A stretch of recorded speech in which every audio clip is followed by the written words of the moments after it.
Proposed school closures. Look, I have resisted bringing something to the board for 3 years. And the reason why is because I feel that schools should be community schools. That is the best thing for kids. And so when I was asked in the first summer, I know some of you weren't here, but you guys remember, I said, no, I'm not going to propose to the board closing schools. Not yet anyway, not that we wouldn't ever do it, because we wanted to give the kids a chance to have we didn't want achievement to be the issue.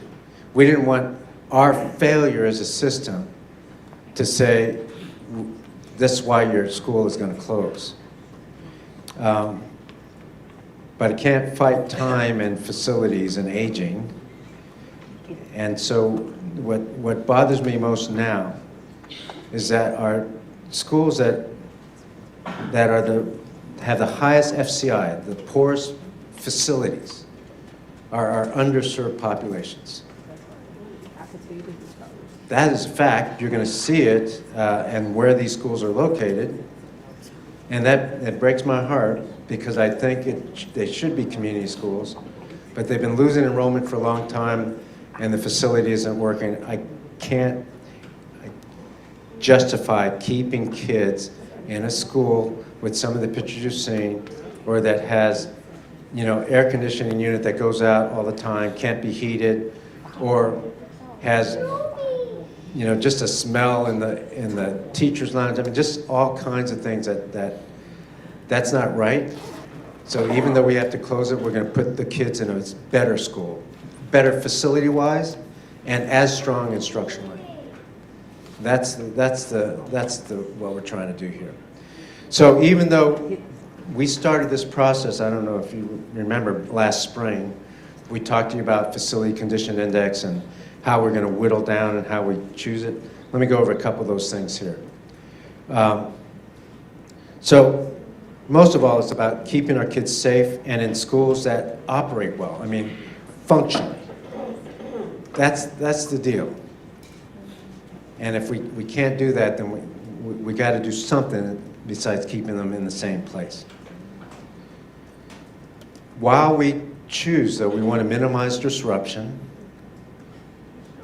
So local reassignment, improve our learning environments, meaning that the learning environment has to be a nicer building, meaning a lower FCI, newer building, safer building. Make sure that we attend to student needs. In other words, if they have a program, the dual language, and they need to continue. If they're special needs students, they need to continue that. We can't put them in a place that doesn't serve them the same way. And then academic continuity, meaning if there's an NES school, we try to keep it NES. If it's PUA, we try to keep it PUA, etc. Yes, sir. You mentioned FCI a couple of times. There were some of us who were not here last spring. Oh, sorry. But I was on the Community Advisory Committee for the bond, and so I was familiar with, I think, is it the same metric that we're talking about? Yes, sir. So, and thank you for stopping me and allowing me to clarify. Facilities Condition Index is a report that's done by both our teams and confirmed by outside folks to say, what is the condition of your facility? They look at air conditioning, HVAC, plumbing, safety. For example, if all your doors open to the outside, that's a less safe building. And we have such old schools that some of our schools are like that. If there's no perimeter fencing, if there's no vestibule. So all of these things add up to an FCI, Facility Condition Index. If there's structural issues, that's also included in there. So that is a Facility Condition Index. But that's not the only thing we look at. We look at these other things right here as well. We started back in, yeah, go ahead, Mike. Hold on, I want to kind of close the loop on the FCI. So in that context, the administration was identifying high FCI to identify needs, right? Where do we need to go invest? And now it's a little different, but it's really where are the needs the greatest, and at that point perhaps cost prohibitive. Is that So, okay? yes, and this chart. So yes, the FCI is one of the biggest things. It's not the only thing, but it's one of the biggest things under data analysis. Because we have so many schools with a high FCI, if we just use FCI, we'd close 40 schools, maybe even more. But you're right.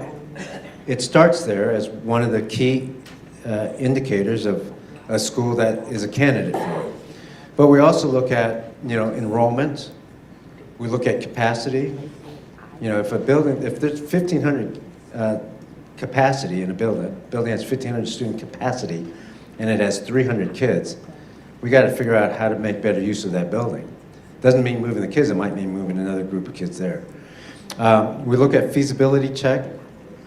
So I'll just name it. We said before, Port Houston, Pleasantville, that area, and Holland, there are 3 campuses.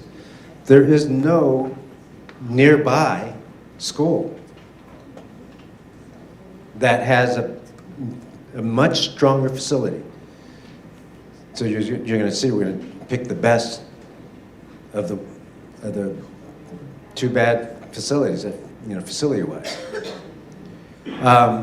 And then the holistic view is we look at the context, the academic capacity.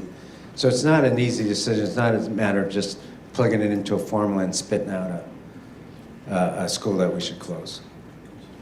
And we started last spring and had discussions all the way up until now. We paused for a minute, but because of greater than expected enrollment decrease and because of some structural issues that came up and because of that ratio, that repair costs over renewal costs, building new, changed dramatically over 6 months, we're going to have to bring it to the board. So, bottom line, 12 schools are closing, but only 11 facilities. That means there were 2 schools and 1 campus we're just going to combine. 12 schools are closing. 7 of the 11 are actual close campuses. We're going to close 7 campuses.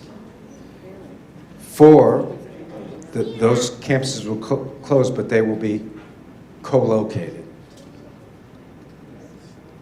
Co-located. So there'll be 2 schools in one facility. You follow me? That's our definition of co-location. 2 schools, 1 facility. And then we'll continue to offer unique programming if any of them had it. And then we're not closing 2 schools that would have been closed, but we're going to make those 2 campuses future 2 schools. K-8, future 2 schools. So we saved those 2 schools from closure. Here's the list that I'm going to provide for the board. You have it in your packet. We can provide way more detail. We also have the 26th. But Alcott to Madding. So Alcott is an elementary school going to Madding Elementary School. That's the ones on the right are the receiving school. So the ones on the left are the schools we're closing. Briscoe to Carrillo, Burris to Kennedy, Franklin to Gallegos, NQ Henderson to Bruce, Port Houston to Pleasantville. This is what I was talking about. Pleasantville isn't a great facility, but it's stronger facility-wise. It's better than Port Houston. And then Ross to Ross sits close to 2 schools. We're going to give the kids a choice because C. Martinez is one of those future 2 schools. So we're not closing C. Martinez, we're not closing Roosevelt, of course. Ross is what we're closing. They can have a choice to go to those 2 schools. And then these are the schools that we will co-locate. Cage to Lantrip, co-location. What that means is you still have the staff, you still have the principals, you still have the name of the school, Cage, and you have Lantrip, also there. So cage at the Lantrip facility, Lantrip is. Why? Lantrip has close to 1,500 or 1,400 seats, 1,450, I believe. Cage has 300 some kids. Lantrip has 400 kids, something like that. If I get the details are in your packet, the numbers of kids. So they have more than enough space. Lantrip's FCI is really, by the way, I can pull those charts up if you want, but they're in your appendix. Lantrip is a relatively new school, great building, great facilities, 2/3 of it not being used. This gives us a chance. I don't know if you've been to Cage. Cage has some structural issues now. They've always had, but it's getting worse and worse. And they've had HVAC problems and heating problems since I've been in it and before. So, so it's a chance to put kids into a nice facility. They're real close, less than a mile or somewhere around a mile. I don't have my chart in front of me, but less than a mile away, so this is an opportunity to do that. Fleming and McReynolds, both to Mickey Leland. Mickey Leland, similar, almost a brand new facility. A small men's boys' school. We're going to put them on one floor, which I think they've already done, and the other floor will be used by the middle school. So it'll be the middle school at Mickey Leland. Mickey Leland Middle School and Mickey Leland Young Men's Preparatory College Academy. Yes, ma'am. But only single sex in the elementary, is that what you're thinking, or it's going to grow? No, the 612 is on one floor, be separate from the others. Okay, that's what I mean. So one's going to be boys only, and the other's going to be... There's no elementary. Fleming and McReynolds will be a middle school, not boys only. The boys only will be on one floor. Now, eventually, the middle school might want to be, I mean, that's a decision down the road, and probably the elected board will deal with that decision. Hobby to Lawson. Hobby, we brought you structural issues at Hobby. It's not dangerous now, but it's not going to get better. So we will continue to make sure that Hobby is safe through the rest of this year, of course, but we're going to need to move those kids.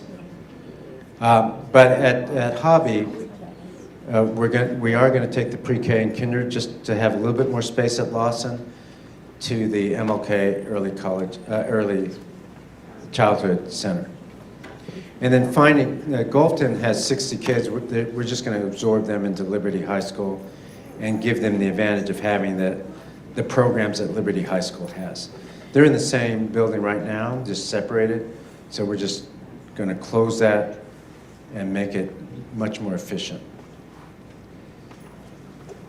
There are many more schools we could talk about. Let me just finish up, then I'll take questions. These are the two that are going to be the future two pilots, so those kids don't go anywhere unless they want to transfer to somewhere, but we're not closing these two schools. So they'll be open, be called Greg, they'll be called Clemente Martinez, but they'll be a future two pilot schools. And finally, we know we got a lot of sense making to do. So over the next week and a half, 2 weeks, we'll be talking to the families at the impacted schools, the ones closing and the ones receiving, both. We started that tonight, by the way, with emails or messages through Parent Square. And then, we'll have many more opportunities for families to ask questions, tour their new school, make information available. We'll have a responsive support team at each school, so a couple people who are responsible for answering parent questions. We'll honor the schools that are closing, and we'll figure out a way to celebrate that at each campus with the principal and SDMC. And then each receiving school will have a kids welcome event. We'll probably have to bus them during the school day just so they can see the school and things like that. So that's what we're going to do with families and for staff. That also started with information. We had a meeting with principals this morning, and then they had meetings with staff. We'll have another staff communications, that also went out, but we'll have face-to-face meetings and FAQs with staff. And then same thing, responsive HR support team, priority placement, and priority preference. Just so you are aware, because the biggest thing on people's mind usually is, what about my job? And the answer is this. If we're still evaluating people like we always do, and if you're progressing 2 and above at a closing school, you'll still have a job as a teacher in this district next year. If you're progressing 1 and the principal wants to retain you, you will still have a job in this district next year. If you're unset, you don't have a job anyway. And if you're progressing 1 where the principal doesn't want you back, you also will not be here. That's the same rules we used before. So it has nothing to do with closing. We're not trying to get rid of teachers this way. In fact, minimize the number of closures. I mean, Austin, which is not even half our size, is closing 10 schools, and we're just closing 12.